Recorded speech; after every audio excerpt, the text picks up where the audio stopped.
Why, hello there, and welcome back to a very sensual episode of this week's Question of the Day. Thank you for joining me on the Twitch stream. Thank you, everyone else in the YouTube universe. Thank you, everyone in the chat that's been chatting it up, as always. What a group of gaggling, funny, goofy, gargantuan, gorgeously great human beings. And even some non-human beings. I mean, maybe some but human beings, maybe. You look really clothed in that shirt. Thank you. I feel clothed. I feel clothed. Got a good dose of cloths going on. That's for sure, Ring Fit Runner. Don't worry, though. We won't tell Josh you said that.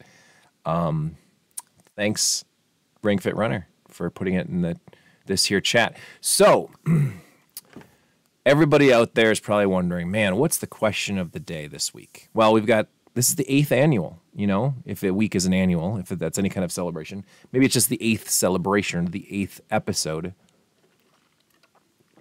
the 8th topic, if you will, for the question of the day. And this week's question, I had a couple different ideas for different questions to ask, and I think we landed on this one, just a conversation between Ring Fit Runner and myself. We were talking about like games that are guilty pleasures, or just in general, like a game that has like polarizing opinions where say for instance, for whatever reason, this game has virtually no fans of it. It's just a game that not many people talk about. No one really enjoys, but for some reason you connect with it. You made this great, had a great experience playing it, and just enjoyed it so much that it's something you come back to or you just have fond memories of. And then whenever you talk about it, people say, man, that game sucked. And you're like, what? No way. And then then conversations happen. So I asked this question on our Twitter, on our facebook.com/gamehuggers.com. And also, if you wanted to follow me on Twitter, by the way, cheap plug, you can always find me at _Joshua Turbo. Don't forget the underscore. This is the most important underscore in all of the internet. And we were talking about this question. So luckily for me, and luckily for our listeners out there and everyone else watching, we got quite a few wonderful people that called in this week. So we're going to go straight into the phone lines. Let's chat it up with our lovely callers and hear some opinions on games that are polarizing opinions of games that your guilty pleasure is. So let me bring that up real quick. Alrighty. All right. I forgot to bring it up. That's real smart. Smart. All right. Oh, great. What's the list?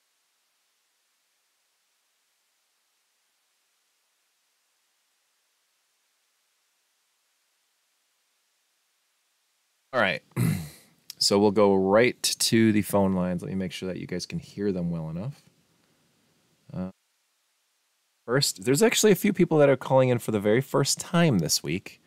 So I want to make sure that you guys can hear them really well. This is from our good friend Andy, who writes, he's a blogger. He writes video game columns and reviews and stuff. So Andy Park. So I guess a guilty pleasure of mine would be a John Madden football series. I know that sports games are, not very imaginative, and Madden series has been kind of just re-skinning the same old game over and over now for decades. But it's one of the things that really kept me in gaming back in high school. When I got my Sega Genesis, John Madden football was one of the games I played for the longest time. And I just kind of every year I kept playing it, and I played it with friends, and I played it alone, and it just got better. And when I came back to gaming, one of the first things I bought was Madden for the PS2, and I just love the game of football, and I love gaming, and so I've always kept up with the Madden series, even though it's not very critically acclaimed in the world of games. So, Thank you so much. And you know what's interesting is right around the holidays too, during the football season, on this very stream, we played John Madden. We played John Madden football for the Turbo Duo. And that I guess you could consider that kind of a guilty pleasure of mine too. But it is interesting. A lot of people don't think back to Madden games or whatever. Especially like some hardcore gamers and whatnot.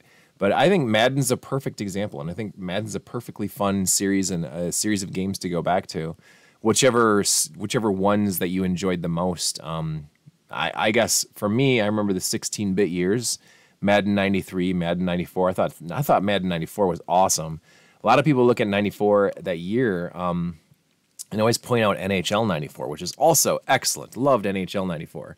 But Madden 94 was really good that year too. It had a very in-depth season mode. That was the first year that they really did hardcore season modes. And prior to that, I think Tecmo Super Bowl is the one that did a really good season mode.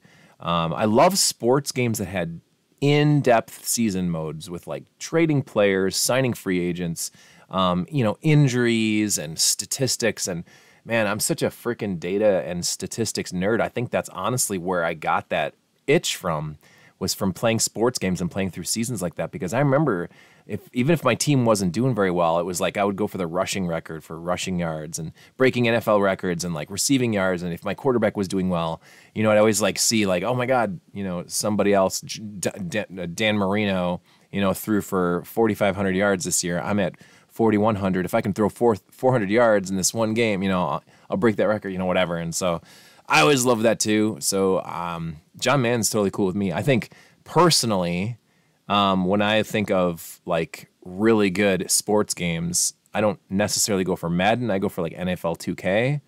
NFL 2K it's the perfect game. NFL 2K 5 on the Xbox and PS2 is just a masterpiece, and that's the game series that I go to all the time when I want to play a football game, unless I'm playing Madden Duo CD Football, because that one's a lot of fun too.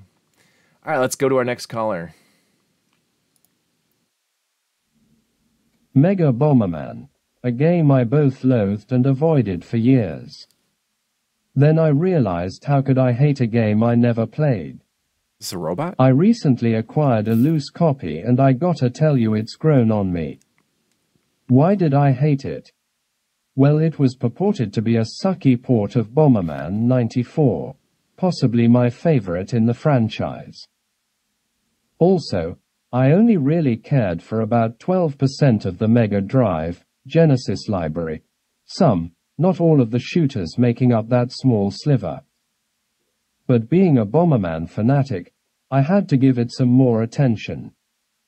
I can finally focus on the pros of Mega Bomberman. First off, right out of the gate, the difficulty is ramped up, which I like a lot.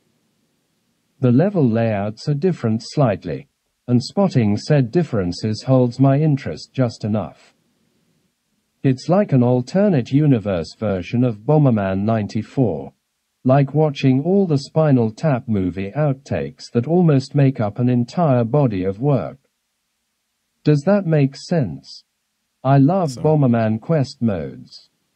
I am currently at the last stage of Vexen Volcano. The music, while mostly different, is funky, and to its credit, the stage themes are unique. With Mega Bomberman I am able to enter the familiar zen. Just lean back, burn up some rainy day time. To that I have to tip my cap to the greatest and most influential development team and company, FO. Me anyway. Hudson Soft. Yeah, Hudson's. Hey, is this AI Alicia's calling? No, that's our good friend Nathan. Nathan works with Mindrek, which of course was in great memory of BT Garner.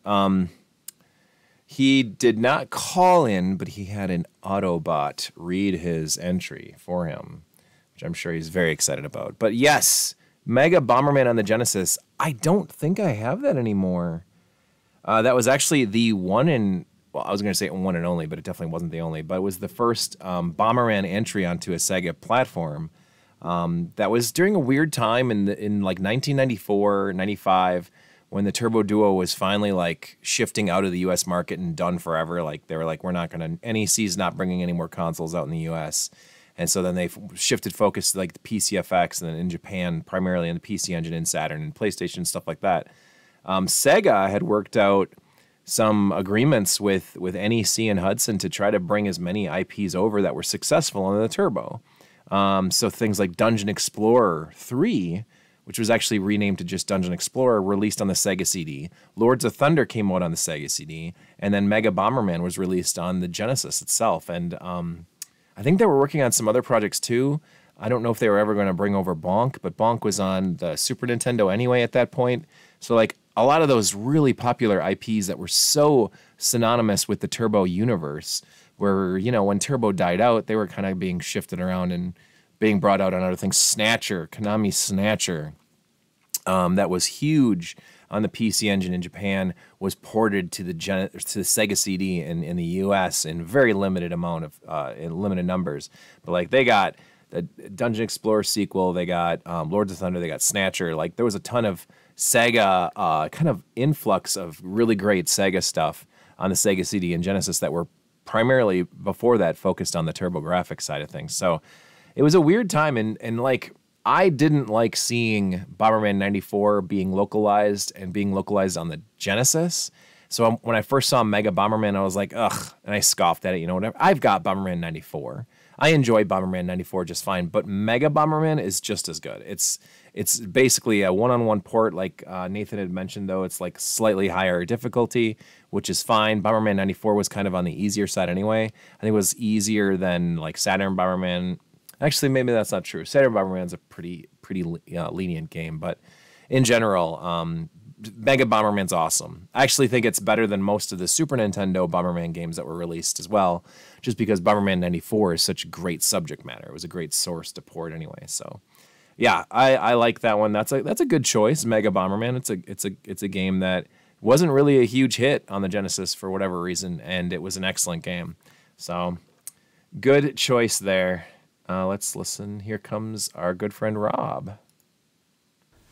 Gaming's guilty pleasures. Man, there have been so many games over the years that, you know, I just indulge with, and I probably should spend my time gaming on something far more serious, something of the intellectual pursuit. But alas, I'm sucked into these guilty pleasures time and time again, and I can't really speak to many of the ones in the past, for as important as they were, they elude my brain and memory scape at the moment. But for now, I will tell you that my current guilty pleasure is Disney Dreamlight Valley. Everything from pulling all the weeds to the high fashion that you can get inspired from all your favorite Disney movies and friends. Man, that is just fun to indulge, kick back, and just maybe, you know, enjoy it a little bit more than one should. All the little nuances. Maybe it's not about the story. Maybe it's not about the current quest. Maybe it's just about being surrounded by some childhood friends. I love it. Oh my God.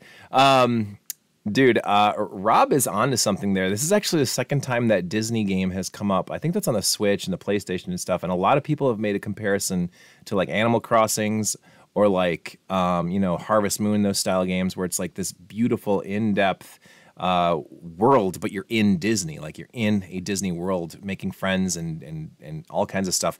I've never played it myself. I would still like to check it out. I think my daughter, my oldest daughter, Cordelia, she had mentioned too, it's a great game and she was like in love with it. And then our friend Taylor, who called in maybe a couple weeks ago, had mentioned that game too. It was one of his favorite games that were like completely out of the blue that he wasn't expecting to like. And he said it was one of the best games. So maybe there's something to that. If anybody else has played that game in the chat or whatever, and they want to chime in on that too, I think that's a great idea for a game that we should check out at some point. All right, let's go to our next caller. Hello, hi, hello. This is superstar Xavier Michaels calling in for the weekly question of the day. I'm your superstar, Xavier Michaels, superstar. I don't want to talk about it. Anyway, my non-guilty pleasure, because I don't have guilty pleasures, I don't want to talk about it. Super. My non-guilty pleasure, I love Mario is Missing because he is missing. And I'm going to find him. Superstar Xavier Michaels, who better? It's me. I'm a superstar. Don't want to talk about it. Mario is Missing. That'd be a good guilty pleasure. I always kind of compared that to like Where in the World is Carmen Sandiego? You know, those kind of games. I wanted to love Mario is Missing when it was first released, and then I just, edutainment, those kind of games.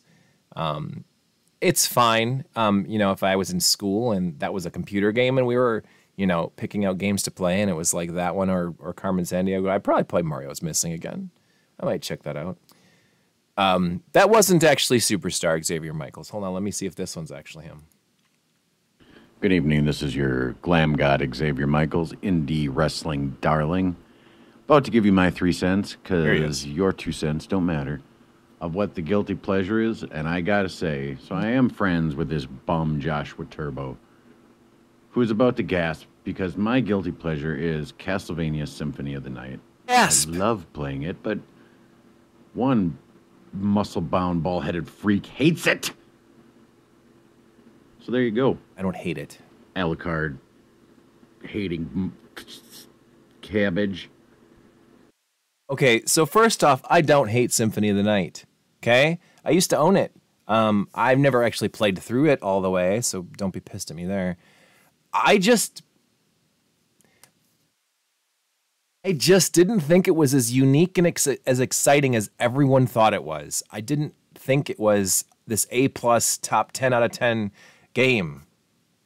I really didn't. I just thought it was like a Castlevania game with an open world atmosphere, or the non-linear style atmosphere that completely stole Super Metroid's gameplay.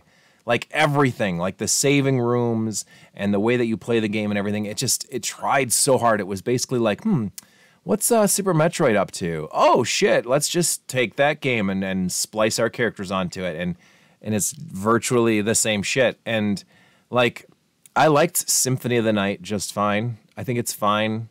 I enjoy my personal favorite type of Castlevania games are the traditional style Castlevanias, 1, 2, and 3, and 4, Bloodlines, Rondo of Blood, Chronicles, the Castlevania Adventures Rebirth. Like, those are the best ones in my opinion. The open world style of the non-linear Castlevanias, I actually kind of think that Circle of the Moon is a better game than Symphony of the Night, but it's been forever since I played any of those. But I liked Symphony of the Night just fine. I remember watching other people play it, and I enjoyed watching other people play it a lot more than I enjoyed playing it myself. But when I first got my GBA, I remember I got Castlevania Circle of the Moon, and I got Super Dodgeball, and I loved those games on my GBA. It was so much fun to play. I thought GBA was the coolest shit in the world. It was like getting a handheld Super Nintendo. Matter of fact, at some point on this stream, we need to start to dive into the GBA lineup of games, because there's so many awesome games out there to play. Literal hundreds of excellent games that we can do. Sonic Rush games or Sonic Advance games. And I think we could play a ton of games on that. So we'll get there eventually. We still got a long queue of games to get through before we do get to that. But at some point, GBA is going to become a focus of this show. Like it's a show. But I don't hate Symphony of the Night. I don't. I think Symphony of the Night is just fine. I just prefer the old school Castlevania games better. That's it. That's it. I don't know why. I don't like anybody else's opinions about Symphony of the Night. Not allowed to play. Whatever. Jay likes a game that everybody likes. Get the fuck out of here. Get the fuck out of here. All right, let's go to the next one.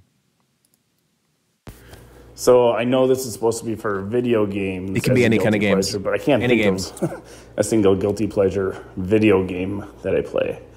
But I can think of a guilty pleasure board game that I just absolutely love, and no one else loves it nearly as much as I do or thinks it's as good as I do. And that is Kingdom Builder from Queen Games. What I like about the game is that no two games are ever the same. There's multiple boards. It's a worker placement with goals game. Every round you put down basically three, we'll call them workers for lack of a better word, but tokens that basically mark the territory that you're on.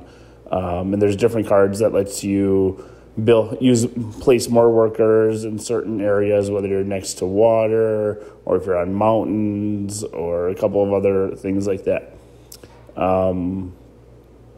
it hasn't really. I know it's a good board game because they come out with a lot of expansions for it. But in my circle, I'm probably the only one who's like, hey, let's play Kingdom Builder, and everyone else is like, isn't there some kind of needle we could stick in our eye instead? So while it's not a video game, it's one of the few games where can think I'm one of the only few people in my circle that enjoys that game, especially as much as I do. So I hope that'll work for you. Okay, well, Dorkfather, first off, you said you don't have any guilty pleasure video games. You've got that Stellaris game that you play nonstop on your streams every once in a while, and I don't think there's a single person in the entire universe that enjoys that game. But I will say this. If you want to play Kingdom Builder, I'm down. Like, I want to play that with you. I think that sounds fun. I bet you a bunch of people in the chat here would love to play Kingdom Builder with you. It's awesome. Bring it to the next game night. We'll play it together. We'll play it at a side quest. I think that'd be a lot of fun to play. I think that would be a blast. I'm in. Sign me up. I'm in. But yeah, I can't think of any board games that I'm just like super into that everyone else does not want to play. There's a game or two here. I think Stratego was bringing up a memory here of Stratego. But I like playing Stratego. One game that's like a board game, but it's more a card game, I guess. It is a card game because it's a card game. It's not a board game at all. I really like is King's Corners. It's like one of those only kind of games that I enjoy playing that I'm, not good at by any means, but it's something I enjoy playing. And usually I need like 4 players or whatever, and we need 4 decks of cards, or whatever. And so once we start to get it out, usually people are like, ugh, do we have to play King's Corners? And it's like, come on, let's play King's Corners. This is something I play with my kids. And they're like, eh. It's like, fine. Usually it's the other way around. My kids will want to play a game, and I'll be like, ugh, I don't want to learn. I don't want to read rules to you little punks. But, so God's Fire 3. Hey, man, how's it going, buddy? You just got back from watching Guardians of the Galaxy 3. That's super exciting. We're going to actually go see that on Saturday for a matinee. Really excited to watch that. It's kind of the first Marvel movie in ages that I've been excited to see. Love the first Guardians. Wasn't super particularly high on the second Guardians, even though the cast was fucking amazing. Kurt Russell and Stallone. But Guardians of the Galaxy 2, maybe I got to watch it again. Maybe just to kind of refresh myself, but I just didn't really care for it like the second one. So I am really excited to see the third one though. James Gunn, I think his last Marvel movie, maybe, because now he's kind of moving into the DC universe, but like, I'm excited for it. I definitely want to see it, and hopefully it kind of ties up some stuff. Batista's Instagram, or Dave Batista, the guy who plays Drax, had said this is his last time playing Drax. Like, he's just like, this is my last time playing as Drax. So he said he's been in 7 Marvel movies as Drax, and so he thinks it's going out on a high note. So whatever that means, I think that's pretty cool. I can't wait to see it. I'm excited to see that on Saturday. All right, let's get to the next caller, shall we, folks?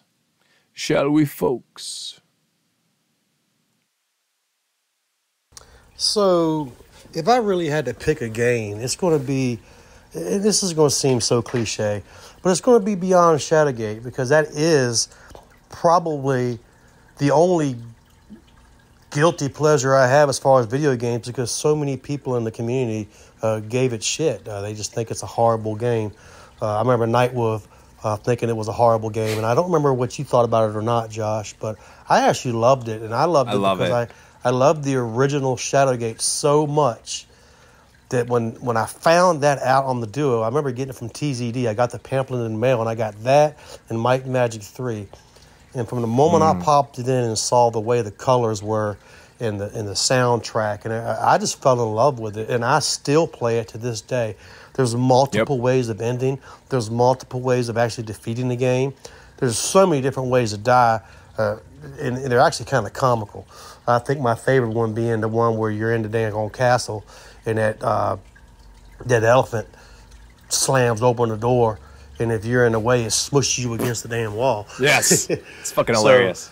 That's going to have to be the one I choose, and like I said, it's probably not going to click with many people, but it does with me.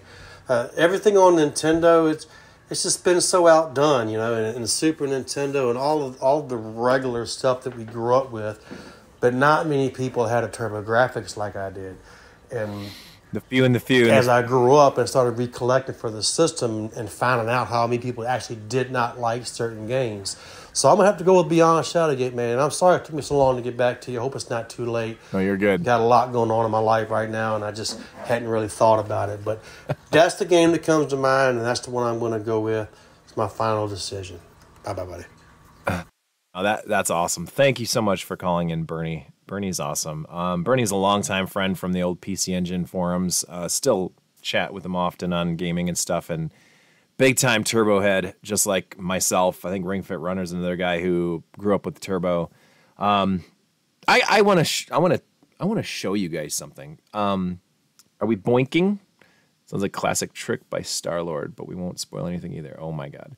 We're gonna boink. We're gonna boink after these. We get through all of our questions of the day, Mr. Pay the Toll. What's a guilty pleasure game for you, my friend? A game that everybody hates it, but for some reason you love. Oh, I got these on. Beyond Shadowgate, I want to talk to you folks about this for a second, because if you don't know what Beyond Shadowgate is, and if you've never played it, you fucking better. You better, because we're gonna do this on the stream at some point. Hold on a second. Hold on a second.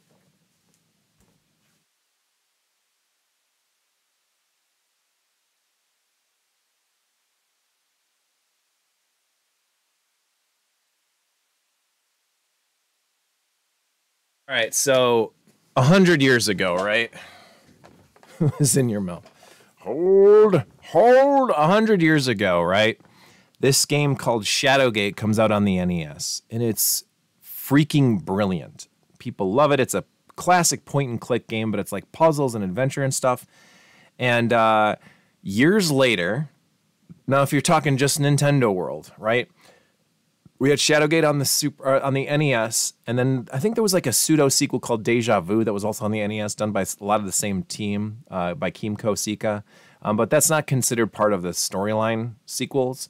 But years later on the N64, there was Shadowgate 64, also a pretty cool game, adventurous point-and-click adventure, not like action-packed game. But it was a good little point-and-click adventure. It was a fun, I mean, it kind of was a point-and-click or first-person adventure game where you do walk around dungeons and stuff. Not like Might and Magic-y, but more, I don't know, Shadowgate-like, I guess. But in between, on not a Super Nintendo and not a Sega Genesis, came Beyond Shadowgate, because for a long time, during the Turbo Duo and TurboGrafx lifetime, ICOM Simulations, this company right here, and on the end here, on this end, they were the company that developed Shadowgate on the Nintendo. They released Beyond Shadowgate on the TurboGrafx Super CD, and this game is a fucking treat. It goes for insane amounts of money now, but it is an absolute wonderful game. It plays more similar to a traditional computer point-and-click game. But instead of like using a mouse cursor, you actually move your character around, which at the time I preferred. This stupid poster that I'm unfolding right now is probably worth like $200. I'm not even kidding. The game itself goes for like $700 to $1,000 now. And this poster that goes inside of it, I used to have this hanging on my wall in my bedroom when I was growing up. But the game itself is awesome. It's a good solid. I think when I used to play through it kind of annually, maybe once every couple of years or so back in the day. It's actually probably been 4 or 5 years since I played it last, which is kind of sucky. And I need to do it again. When I started streaming, this is one of the first games I put on my coming soon or about to play through list. It's super cool. It's super fun. If you haven't played it, then when the time comes that we stream it finally, you are all in for a treat. It is a spectacular game. Now here comes the bad news. The original developers of Shadowgate and Shadowgate 64, I believe, are coming out with a sequel to Shadowgate. on PC, or it's actually coming out on everything: PC, PS4, Nintendo, Switch, maybe even Xbox. I don't know. And it's like, first you're like, oh shit, that's fucking awesome. That's super cool. Well, they're calling it Beyond Shadowgate. They're calling it Beyond Shadowgate. Beyond Shadowgate that's already happened. And on their Kickstarter for Beyond Shadowgate, they're asking for all this money to like try to release it. The game looks fun. It looks really cool. But the very first thing I said in this on their YouTube channel for the announcement and everything, they pushed hardcore for Beyond Shadowgate being the official sequel to the original Shadowgate. And I was like, that's interesting. But there's actually there already is a sequel to Shadowgate, and there already is a Beyond Shadowgate. You could call it Shadowgate Beyond. You could call it Shadowgate Returns, Shadowgate anything. Why call it the same name? And I just can't understand this. And they were responding like, we're basically erasing Beyond Shadowgate. It didn't happen. It wasn't by the same development team. We don't consider it the true sequel. And I'm like, you fuckers, you fucking fuckers. Like, that is fucking with my childhood, because Beyond Shadowgate does a wonderful job of tying in storylines. This Beyond Shadowgate, the one for the Turbo, does a wonderful job of fleshing out the universe. You get to see Castle Shadowgate. You get to see all the lands around Castle Shadowgate. You get to see everything, the forests, the mountains, and other castles and other towns and stuff surrounding this giant castle, and all the lore that goes into it, and all the characters talking about it. And it's just like, how can you freaking snatch that out of my memory, my brain, and just say it doesn't exist? I kind of don't support the new Beyond Shadowgate because of this. I find it offensive to the whole series. I think that Beyond Shadowgate did a wonderful job. It is by far the best game ICOM Simulations did on the Turbo, because they came out with some stinkers. I don't know, Camp California is kind of... Oh, when I talk loud, I'm going over decibels. Sorry about that. I'm getting angry though. I'm getting mad. Here, how's that? Is that a little bit better? But like, when they came out with a few other games, they came out with Camp California. They came out with, I think, gosh, was it Yo Bro, Ghost Manor? The two best ones out of all the games they did, and Camp California has its fans, which is weird, but the two best games they did was not playing Bonk 3 yet. I'm worked up.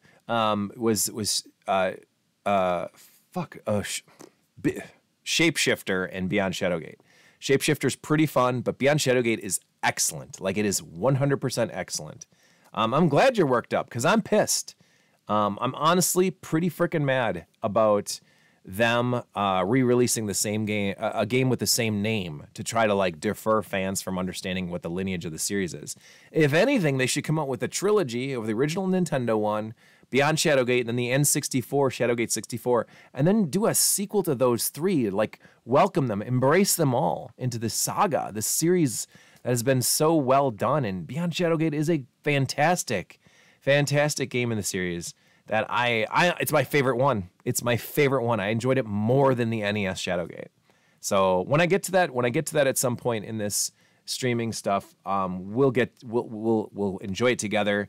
I remember playing that game with friends in high school, and this isn't nostalgia talking. This is like real legit friends with high school and great memories of it. That is not nostalgic glasses, because when I played it as recent as just a couple years ago, I enjoyed it just as much now as I did back then. And I remember when we got towards the end of the game when we were in high school, get to it soon. I'm probably going to fire it up tonight on my SSD3. Good. Yeah, it's fucking awesome. You should play it, and then I want to hear your opinions on it too, because it's fucking awesome. If you like point-and-click adventures, like Loom is another TurboGrafx CD game that's a point-and-click adventure.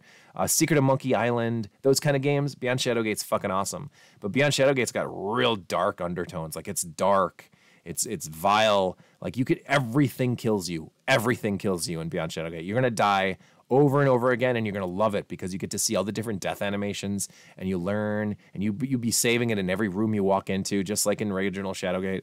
But like, yeah, I remember when we were about to beat Beyond Shadowgate in high school, and a bunch of friends were watching and stuff, and they had said like, man, it's going to suck when you beat this. And I was like, well, what do you mean? And it's like, because it's almost like reading a really good book, you know? It's like reading a really good book, and you can feel that you're only about 10 pages to the end, and you don't want it to end. And I was like, yeah, It is. It is like reading a really good book. And when we got to the end, like Bernie had mentioned, there's that hilarious scene with an elephant. Anybody that plays that game and gets to that point, you're going to laugh so freaking hard. It's so ridiculous. The humor is awesome. It's like ridiculousness right in the middle of a very serious, intense moment. There's tons of really good Easter eggs in the game too that just make it so worthwhile.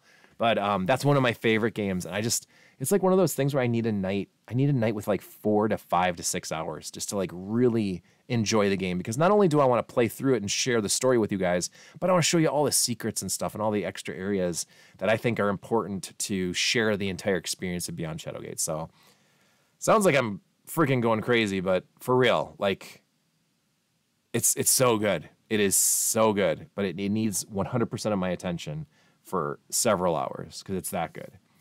All right. Okay. Let's get back to the calls before I go on a just entire Beyond Shadowgate rant, because I'll scream about it all night long if you let me. But great call-in. Thank you, Bernie. Thank you for mentioning Beyond Shadowgate, because it needs to be more people need to know about it for sure. Good evening. This is Plunk, the intergalactic DJ, answering Joshua Turbo's question. What is our guilty pleasure here on the planet Stamp? Well, it's gotta be Doom Trooper on Super Nintendo. Now we're gonna go back to regular programming, where we tell the joke about how Shasta pulled Gorshpanork's plonk. What the hell? Thank you, Plark. The planet Stamp. That's a good one. All right, let's get to the next caller. I would say a guilty pleasure game of mine would be a little flash game called QWOP. QWOP. It's a game where you walk or sprint if you're really good at it. But no, everybody just falls all over the place. It's not a fun game, but I love it. I've introduced it into training courses at workplaces when that was not at all what their IT guy should have been doing. Oh, but I did it. Oh yeah, I introduced QWOP, and people were screaming. It was terrible. It was a terrible idea, but I did it. There, that's my guilty pleasure. You're welcome. You're welcome. QWOP. I have no idea what that is. I will write this down though, because I need to know more about QWOP. QUAP. QWOP. QWOP, huh? Terrible game ring thighs. All right, let's get to one more caller here. I remember the deadly QWOP epidemic of 2015. Remember this? QWOP? No idea. I'm going to look this up. It's going to be miserable. I can't wait. All right, one more caller. All right, man. So listen, I've been ruminating on this question since you sent it to me Tuesday morning at 9:43 a.m. It's been a long 2+ days. And Halo 4. No, I'm just kidding. To be quite honest, I started thinking all the way back, and I was like, all right, what do we got here? NES, GameCube, N64, PlayStation 2, various Game Boys. Okay, what are some of the games that I really liked that I think would probably fall into the other people think they're crap category? And I had my wonderful husband look them up for me, and I was wrong on almost every one of them. They were pretty much 80% score or higher. So the closest thing that I found was Harry Potter and the Sorcerer's Stone for the Game Boy Advance that came out in 2001. And here's the thing, it's not even a guilty pleasure. I have not gone back and played it. I'm not like, yeah, that's so cool. But at the time, I thought it was pretty cool. Mostly because I went, oh, neat. How'd they find a way to like make your wand be a little, like a flashlight in the library? But that's only because I read the books, which is one of the big criticisms of the game, is that it's not cool unless you read the books. So we can count that. That works. You're welcome. You're welcome. What's up with you guys in the you're welcome? Thank you. Thank you very much for calling. I do appreciate that. You guys are always awesome. So that's That's a cool like comment though, if you think about it. Like, okay, QWOP is QWOP with an exclamation mark. I'll make sure I write that exclamation mark. That the Harry Potter games, like, I've heard that if you read the books and if you watch the movies, that the games are more enjoyable because it kind of like gives you this extra, like almost like interactive way to kind of meld and like interact with the characters and stuff. I mean, that's pretty much what, I'm not sure, it could be confused with a different QWOP. But like, that's really cool that the GBA version of a Harry Potter game, what you said, the Sorcerer's Stone, that's actually a fun game. And I would imagine that those versions are probably the best ways to play Harry Potter games, because like that generation of Harry Potter when they were being released was a part of what, the PS1 era and then into the PS2 era. That's probably fair. I enjoyed the books. Movies for me were meh, to be honest. And if you've read the books first, then the movies will most assuredly either be a letdown slightly, or you kind of take it as like it's now the book plus. Like there's a little bit more to this world. You can kind of see what kind of characters and actors and the portrayal of the buildings and stuff and how they look and how it looked versus what was being created in your own mind. That's always a troublesome like thing, because if you're a fan of the book series and then you find out that a TV series is coming out or a movie is coming out for it, and you're like, yay, I can't wait to see that. And then you see those characters and they're all different compared to what you had imagined them. And it's like, oh, crap. So I'm a really slow reader, but my preference when I know there's a movie and a book series and they're kind of conflicting, or like the topic of this, kind of a polarizing opinion of both, like, oh, the movies are good, or no, the books are good, or I never read the books, I love the movies. AI Alicia is really ready for me to start playing Bonk. And I'm sorry, I'll get to that in a minute. But like, that's why I do it in reverse. No, I do not. What are you responding to? Me? I got like a 15-second memory. I forget already what I'm talking about. But I do it backwards. I tend to enjoy a movie and find out there's a book series for it later, or if there's a book series and then there's a movie or a TV series, I go back and I read the book second. I usually try to do that. And I started doing that ever since, Nope to the Bat. Okay. Do you mean the Bonk book adaptations? Oh, gosh. Okay, I got what you're saying. Yeah, and like all the way back when I was a kid, I saw the Karate Kid movies, the trilogy, loved them, thought they were so awesome. And by the way, Cobra Kai is a spectacular TV show. So in like second or third, I must have been in fourth grade. I was in fourth grade. We had book reports to do, and I saw the Karate Kid book. And I loved the book so much because I had already seen the movies. And I know that's kind of backwards, because then you don't necessarily create your own worlds and you don't get to see or figure out things on your own. You kind of basing it on someone else's vision of the buildings and the characters and stuff. I didn't care. I loved the Karate Kid book. It was so awesome. And ever since then, man, I could tell you, Lord of the Rings, I saw the movies first. Crazy, right? I did read The Hobbit when I was a kid, but then rereading The Hobbit again after watching Lord of the Rings and stuff, fucking spectacular. In my opinion, a much more enjoyable experience. Ready Player One, the movie, loved it. Got the book, loved this whole universe even more. Fucking avoid Ready Player Two like it's the plague, because I'm sure your hands will fall off while you're reading it. It was one of the most disappointing sequels I've ever read in my life. But Ready Player One, the book, is awesome. And it makes the movie even better, and it makes everything more exciting. You like my backwards method? Then you don't have to feel like your own fantasy world is destroyed. True, right? Growing up, and still, I still tend to read the Xanth, the Pierce Anthony's universe of the Xanth book series. And there was one computer game that was ever made off of the Xanth universe, and it came out in like the 80s, and a lot of people enjoyed it, but it was like a point-and-click adventure, so it's kind of hard to mess those up, and a lot of people liked it if you played it. It was very uncommon, though, kind of a rare game. But otherwise, the Xanth universe has been, yes, Spell for Chameleon, yes, thank you, Pay the Toll. Spell for Chameleon, my favorite book out of that entire series that I've read so far was Castle Rugna, which is the third book in the series, and it is wonderful. Spell for Chameleon's great. It's so funny. It's so good. But Castle Rugna is It's so good. Get it, read it. I'll get you one for Christmas if you haven't read it. It's so good. But yeah, yes, okay, good. You've read it. Good. Yeah, it was so good. It's my favorite out of all of them so far. I've not read them all. I've only read a small sampling of them. There's like 40 some odd books in the Xanth universe. But that's one thing that I kind of dread a little bit. If like Netflix announces like, oh, we're doing a Xanth TV series, I'd be like, I'd be excited and I'd want to watch it and I'd be super hyped about it. But at the same time, I'd be a little nervous, like, oh my God, how are they going to do this? How are they going to do this? They're going to screw it up.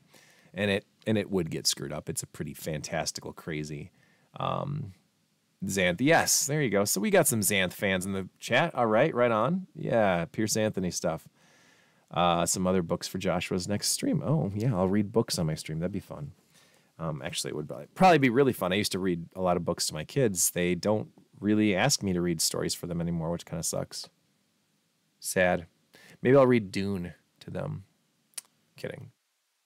But anyway, so I had a couple games that I was thinking about, guilty pleasure games that not necessarily, I wouldn't say that I have a lot of games that I love that I go back to that no one talks about, but I think between myself and what another Twitch streamer, her name's Kat, she plays roller games. I play roller games. I love roller games on the NES. That's one of those games that I feel like I could speedrun at some point if I really sat down and like put my heart and soul into it. I feel like I could speedrun that game. Roller games is really fun. And then on the Turbo, one that I go back to seriously all the time, excuse me, is Panic Bomber. So the Bomberman series, we all love Bomberman. As mentioned before, we were talking about Bomberman. Nathan, I think, sent that message in, and it was read by a robot about Bomberman, Mega Bomberman on the Genesis. But one that I love is Panic Bomber.